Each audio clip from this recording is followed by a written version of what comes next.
नमस्कार स्टूडेंट्स। हम आज कर रहे हैं भक्ति सूफी परंपराएं। विषय नंबर 6 आपके क्लास 12th का है। इसके ऊपर हिंदी में एमसीक्यू, और ये मैं अपने एक सब्सक्राइबर के रिक्वेस्ट से बना रहा हूँ।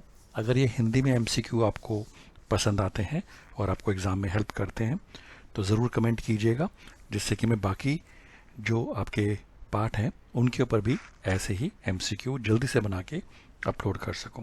तो शुरू करते हैं। तो पहला एमसीक्यू है, 8वीं से 18वीं सदी तक किस नूतन स्रोत को सम्मिलित किया गया।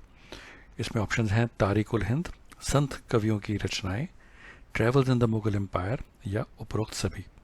तो गलती से मैंने शायद पहले ही आपको मार्क करके बता दिया है।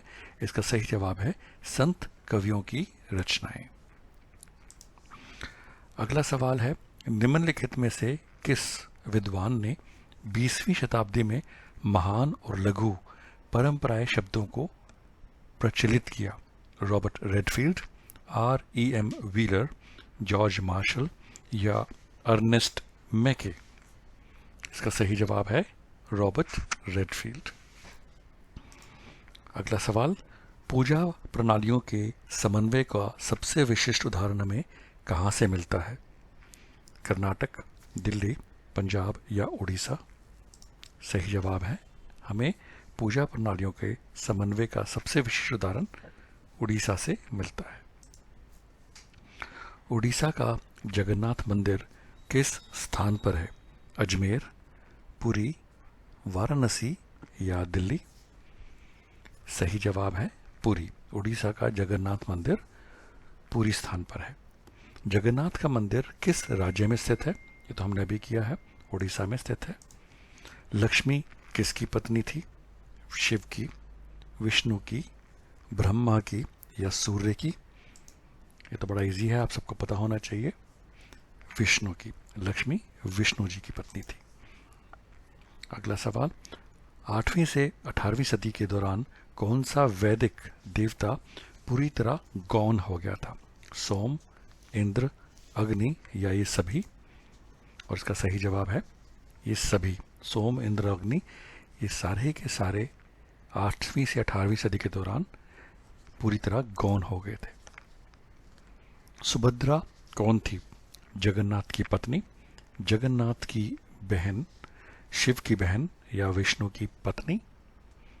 सही जवाब है सुभद्रा जगन्नाथ की बहन थी। किसकी थी। जगन्नाथ की बहन। अगला सवाल, देवी की आराधना पद्धति को किस नाम से जाना जाता है। मारीची, तांत्रिक, सुभद्रा या देवी माँ। तो इसका सही जवाब है तांत्रिक। देवी की आराधना पद्धति को तांत्रिक के नाम से जाना जाता है। दक्षिण भारत में वैष्णव मत के प्रचारक कौन थे। अलवार, न्यानार, कलाकार या निराकार। तो स्टूडेंट्स, दक्षिण भारत में वैष्णव यानी कि विष्णु को जो डिवोटेड थे वो थे अलवर, और शिव को डिवोटेड थे न्यानार। तो सही जवाब है अलवार। दक्षिण भारत में वैष्णव मत के प्रचारक अलवार थे। अलवारों का प्रसिद्ध ग्रंथ कौन सा था।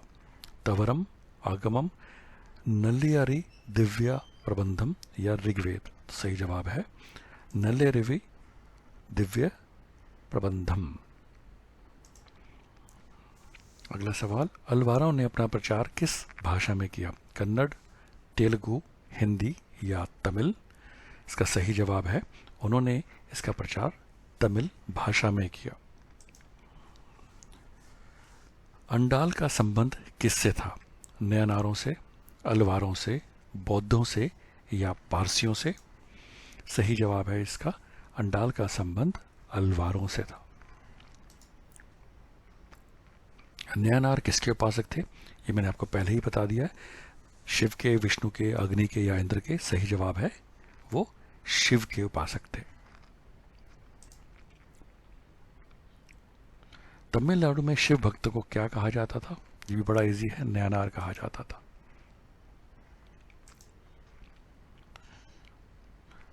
कराईकल असमायर कौन थी। विष्णु भक्त, इंद्र भक्त, शिव भक्त या ब्रह्मा भक्त? इसका सही जवाब है करैकले मायर शिव भक्त थी। तवरम नामक ग्रंथ में निम्नलिखित में से किसकी कविताएं दी गई हैं? अपार, समंदर, सुंदरार या ये सभी? और इसका सही जवाब है तवरक नामक ग्रंथ में ये सभी की सभी लोगों की कविताएं दी गई हैं। तवरम की रचना किस भाषा में की गई थी? तेलुगु, तमिल, संस्कृत या उर्दू? तो तवरम की रचना तमिल भाषा में की गई थी। निम्नलिखित में से किस स्थान पर शिव मंदिरों का निर्माण नहीं हुआ था? कांची, तंजावुर, चिदम्बरम या गंगेकोड़ा चिदुपुरम?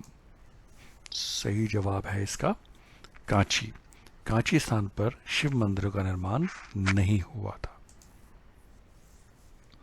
12वीं शताब्दी में कर्नाटक में किस नवीन आंदोलन का उदय हुआ? वैष्णव, तांत्रिक, वीरशैव या इनमें से कोई नहीं? तो इसका सही जवाब है 12वीं शताब्दी में वीरशैव का नवीन आंदोलन हुआ था। कर्नाटक की वीरशैव परंपरा का संस्थापक कौन था? वासवना, नयानार, अलवार या ये सभी के सभी? सही जवाब है वासवना। 18वीं शताब्दी में कर्नाटक में नवीन आंदोलन जो हुआ था वो वासवना ने किया था। वासवना ने अपना प्रचार किस भाषा में किया था? तमिल, तेलुगु, कन्नड़ या हिंदी? और इसका सही जवाब है वासवना ने अपना प्रचार कन्नड़ भाषा में किया था। वीरशैव परंपरा को अन्य किस नाम से जाना जाता है? अलवार, नयानार, तांत्रिक या लिंगायत? इसका सही जवाब है लिंगायत। वीरशैव परंपरा को लिंगायत के नाम से भी जाना जाता है। वासवना द्वारा रचित पदों को क्या कहा जाता है? वचन, जंगम, तवरम या आगम? और इसका सही जवाब है वचन। वासवना द्वारा रचित पदों को वचन कहा जाता है। वीर शैवों के यायावार भिक्षु क्या कहलाते हैं? वचन, जंगम, तवरम या आगम? सही जवाब है जंगम। वीर शैवों के यायावार भिक्षु जंगम कहलाते हैं। शिया और सुन्नी किस धर्म की शाखा है? इस्लाम, हिंदू, जैन या बौद्ध? बड़ा इजी है, ये इस्लाम धर्म की शाखा है। इस्लाम का संस्थापक कौन था? पैगंबर मोहम्मद, अबू बकर, उथमान या अल मंसूर? सही जवाब है पैगंबर मोहम्मद इस्लाम के संस्थापक थे। इस्लाम की स्थापना कब की गई थी? 6वीं सदी में, 7वीं सदी में, 8वीं सदी में या 9वीं सदी में? इसका सही जवाब है 7वीं सदी में।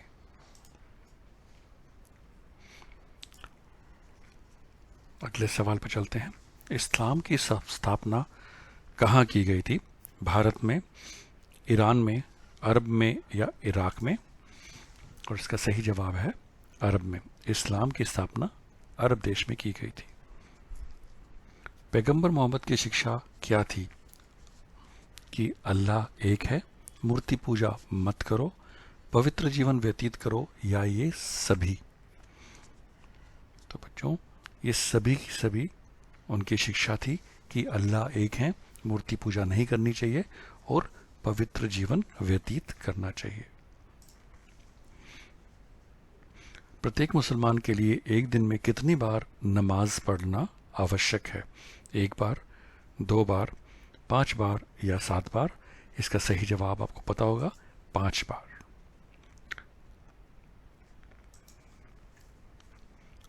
इस्लाम में कितने स्तंभ हैं? 4, 2, 5 या 7? इसका सही जवाब है इस्लाम में 5 स्तंभ हैं। निम्नलिखित में से कौन सा ग्रंथ मुसलमानों का धार्मिक ग्रंथ है? ये बड़ा इजी है। कुरान, बाइबल, अंजील या महाभारत? तो ऑब्वियसली आपको पता होगा कुरान। कुरान शरीफ किस धर्म से संबंधित है? अभी हमने किया है, इस्लाम धर्म से संबंधित है। कुरान को किस भाषा में लिखा गया था? उर्दू में, फारसी में, अरबी में या अंग्रेज़ी में? तो स्टूडेंट्स, कुरान भाषा को अरबी में लिखा गया था क्योंकि ये अरब देश में ही इस्लाम की स्थापना शुरू हुई थी। भारत में इस्लाम को किसने आरंभ किया? मोहम्मद पैगंबर, मोहम्मद बिन कासिम, अबू बकर या मोहम्मद गौरी? और इसका सही जवाब है भारत में इस्लाम को मोहम्मद बिन कासिम ने आरंभ किया। शरिया से क्या अभिप्राय है? इस्लामी कानून, इस्लामी कला, पारसी कानून या सूफी कानून? तो स्टूडेंट्स, शरिया से मतलब होता है इस्लामी कानून।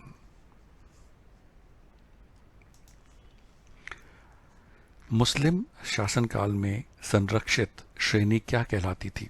हदीस, टिम्मी, क्यास या जिम्मी? स्टूडेंट्स, मुस्लिम शासनकाल में संरक्षित श्रेणी जिम्मी कहलाती थी। जिम्मी यानी कि जिम्मेदारी, जिम्मी। मुस्लिम शासनकाल में गैर मुसलमानों पर कौन सा कर लगाया गया था? जजिया, जिम्मी, ज़कात या ये सभी? तो स्टूडेंट्स, मुस्लिम शासनकाल में जो लोग मुसलमान नहीं थे उनको मुसलमान लोग प्रोटेक्ट करें उसके लिए एक टैक्स लगा था, उसको जिजिया कहा जाता था।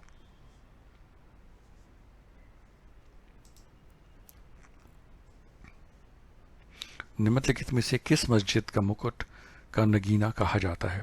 अतिया मस्जिद, जामा मस्जिद, शाह हमदान मस्जिद या मोती मस्जिद? इसका सही जवाब है शाह हमदान मस्जिद। अतिया मस्जिद कहाँ स्थित है? भारत में, बर्मा में, बांग्लादेश में या श्रीलंका में? तो इसका सही जवाब है अतिया मस्जिद बांग्लादेश में स्थित है। इस्लामी ग्रंथों में सूफी मत के लिए किस शब्द का प्रयोग किया जाता था? तसव्वुफ, समा, हदीस या कियास? इसका सही जवाब है तसव्वुफ। सूफी मत की क्या शिक्षा है? अल्लाह एक है, मानव जाति की सेवा करनी चाहिए, संगीत को विशेष महत्व देना चाहिए या ये सभी? और इसका जवाब है ये सभी की सभी सूफी मत की शिक्षा होती है।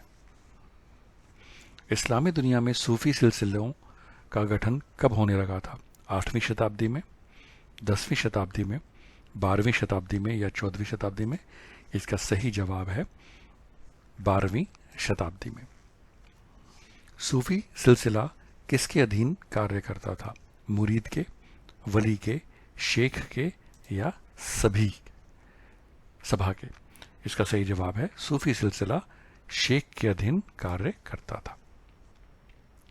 निम्नलिखित में से कौन सूफी मत का प्रचारक था? निजामुद्दीन औलिया, शेख सलीम चिश्ती, नसीरुद्दीन औलिया या ये सभी? तो स्टूडेंट्स, आपको ये पता होना चाहिए कि इसमें ये सभी के सभी सूफी मत को प्रचार करते थे। भारत में चिश्ती सिलसिले का संस्थापक कौन था? निजामुद्दीन औलिया, शेख सलीम चिश्ती, नसीरुद्दीन औलिया या शेख मोइनुद्दीन चिश्ती? और इसका सही जवाब है शेख मोइनुद्दीन चिश्ती। भारत में सुहरावर्दी सिलसिले की स्थापना कब हुई? 13वीं शताब्दी में, 10वीं शताब्दी में, 12वीं शताब्दी में या 14वीं शताब्दी में? और इसका सही जवाब है 13वीं शताब्दी में। तो स्टूडेंट्स, आई थिंक ये लास्ट क्वेश्चन था। अगर आपको ये पसंद आया होगा तो ज़रूर कमेंट कीजिएगा, जिससे कि मैं ये आपके बाकी पाठ के फटाफट से बना के आपकी हेल्प के लिए अपलोड कर सकूं। कादिरी सिलसिले का संस्थापक कौन था? शेख बकी बिल्ला, सैयद मोहम्मद जिलानी, शेख निज़ामुद्दीन औलिया या शेख मोइनुद्दीन चिश्ती? इसका सही जवाब है सैयद मोहम्मद जिलानी।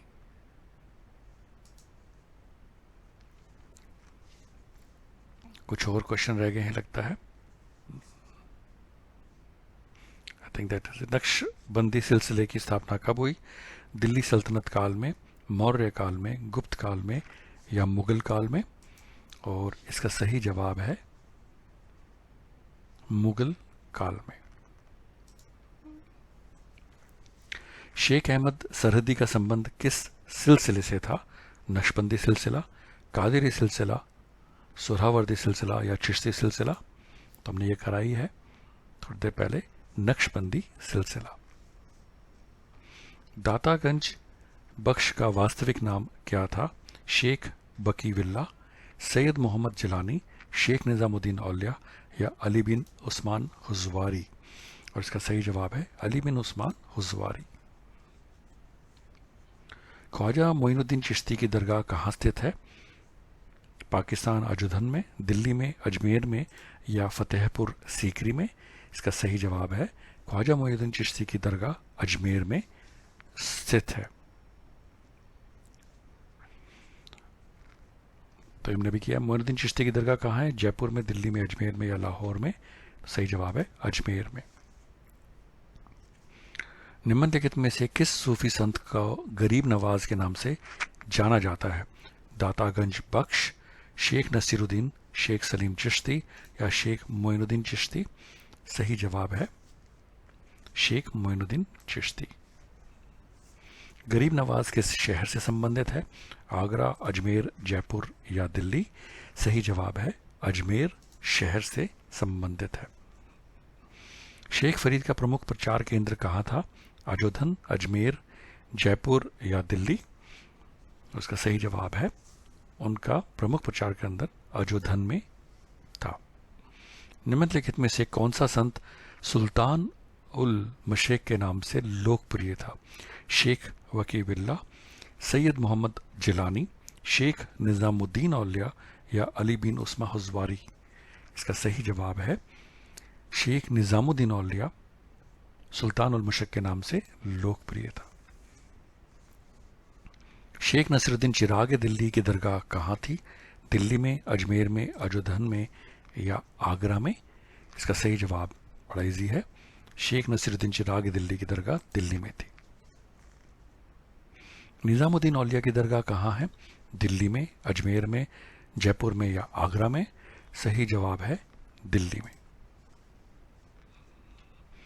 निम्नलिखित में कौन से शेख निज़ामुद्दीन औलिया का शिष्य था?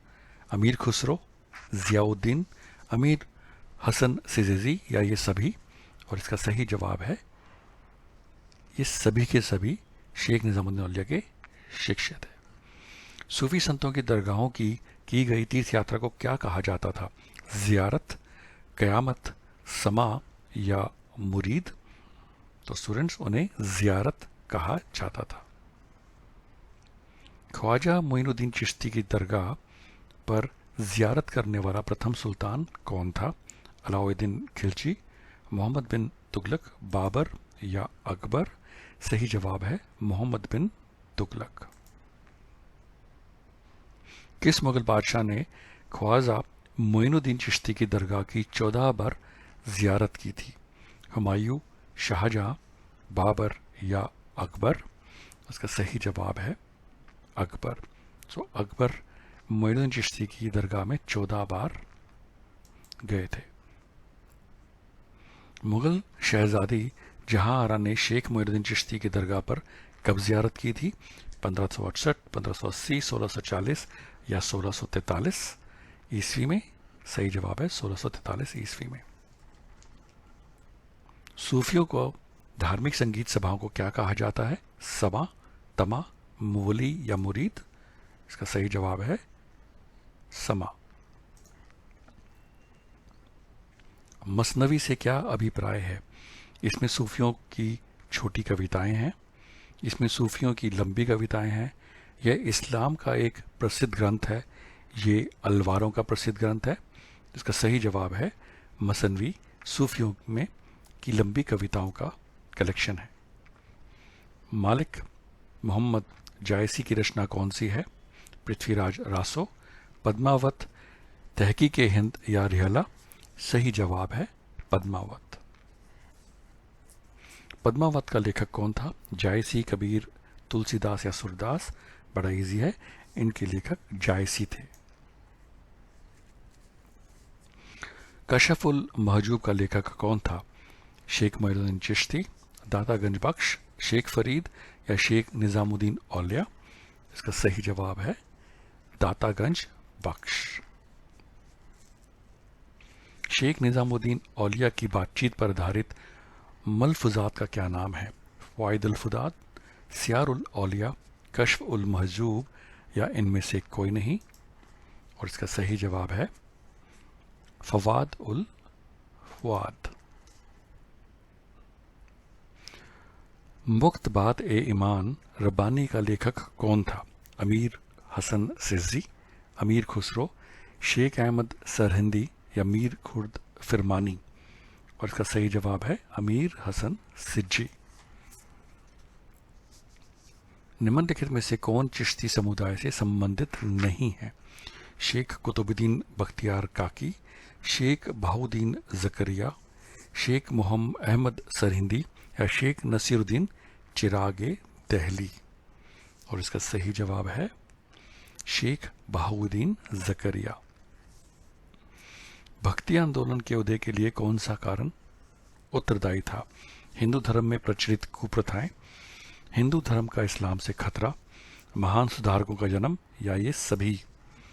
उसका सही जवाब है ये सभी कारण थे जिससे भक्ति आंदोलन का उदय हुआ। निम्न में से कौन सा सिद्धांत भक्ति आंदोलन का नहीं था? प्रभु भक्ति, मूर्ति पूजा, शुद्ध कार्य या ईश्वर की एकता? और इसका सही जवाब है मूर्ति पूजा।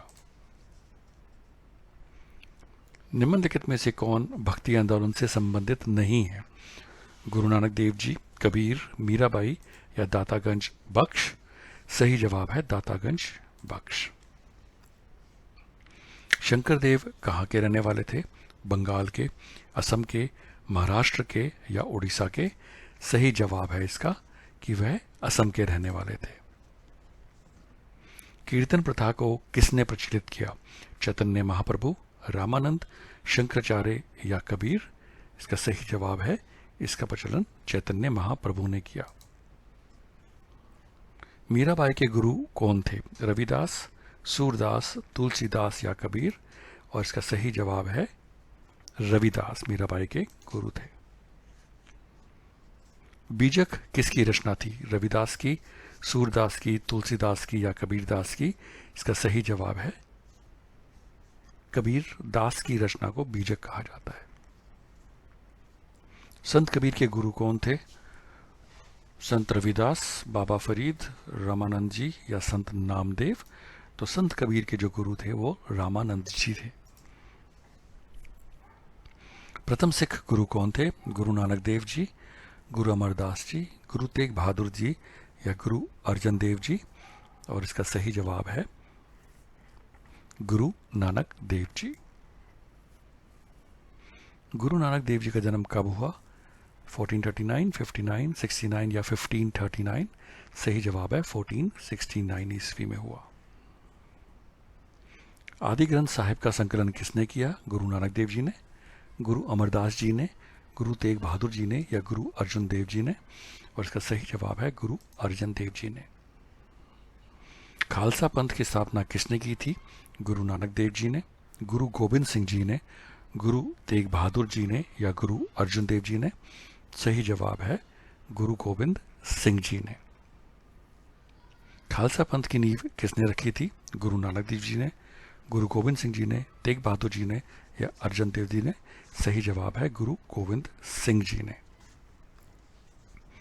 गुरु गोविंद सिंह जी ने खालसा पंथ की स्थापना कहाँ की? पटना में, आनंदपुर साहिब में, अमृतसर में या आगरा में?